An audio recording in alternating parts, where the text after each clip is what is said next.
Understanding your residential sprinkler system. This is your combination shutoff valve, shutting off both the sprinkler system and the domestic water. This next connection is called the riser T. It is the water supplying the sprinkler system throughout the house. This is your pressure reducing valve, basically required on every home in Scottsdale because we do have pretty high static pressure from the city. The next valve you're seeing is the domestic shutoff valve for the domestic water. And then this is leading directly in, feeding your domestic water system. Over to the side here, this little piece sticking out is the main drain to the sprinkler system riser. So here we are at the riser location. Risers can be located at various locations throughout the home, but generally speaking, they're closer to where the water enters the home. In this case, we have spare sprinklers. These are always provided in a residential system. And in this case, we have two, because we have two different types of sprinklers being used for the home. So we always request or require that each sprinkler type be provided as a spare. This pipe here is the main feed to the sprinkler system. It's coming up to the check valve, and this one is in a very good location and can be maintained easily. The check valve will keep the water from flowing backwards and contaminating the domestic water system. The riser component is right here, and as a complete system will run back down. This is your main drain and not to the outside. Prior to that, we go past the flow switch.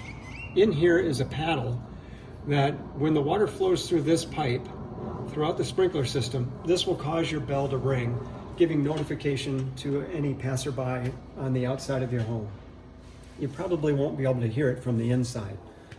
And again, if you ever hear a bell going off, contact the owner at the door or call 911 immediately.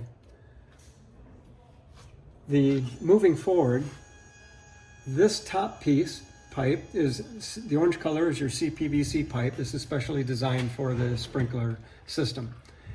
This is feeding the entire system and is always wet with water, filled with water. Adjacent to that, you'll see a pressure gauge. This is just telling us what the static pressure is right now with the system, no water flowing. As you can see, they have quite a bit of pressure.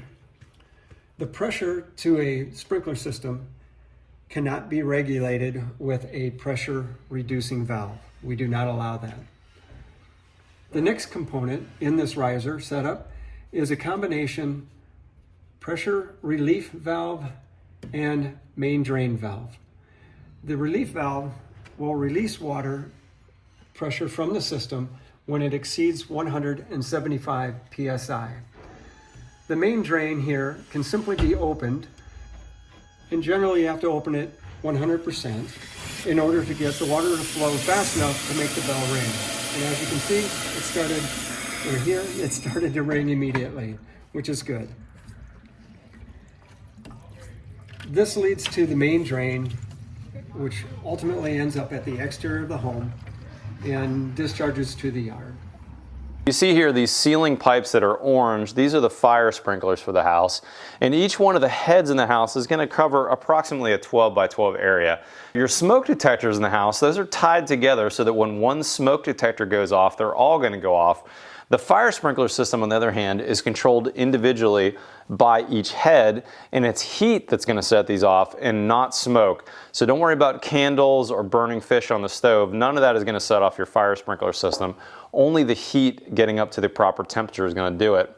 Cool. There's going to be a glass tube in here that has an alcohol in it. That alcohol is temperature sensitive, so when it gets to 150 degrees, that alcohol expands and breaks the glass tube.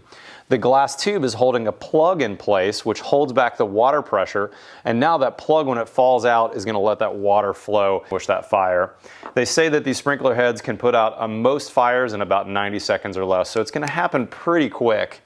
The other thing I like about this system is that they're not interconnected, meaning if this head goes off, the whole house isn't going to go off. only a head that reaches that temperature. Now, if we had a raging fire in this room, probably all three of these heads would go off, but if we had a smaller fire or that fire was just in one room, the rest of the house is not going to go off. It has to get to that temperature at this individual head. For safety and to ensure the proper operation of the fire sprinkler system, remember the following. Visually check the sprinkler system monthly. This check is to make certain that nothing obstructs the sprinklers, which would interfere with their water spray pattern. Do not hang anything from the sprinkler heads. Do not paint the sprinkler heads. Do not hit or tamper with the sprinkler heads. Do not change the setting of the pressure relief valve, because this has been preset at the factory. Don't forget to regularly check smoke alarms.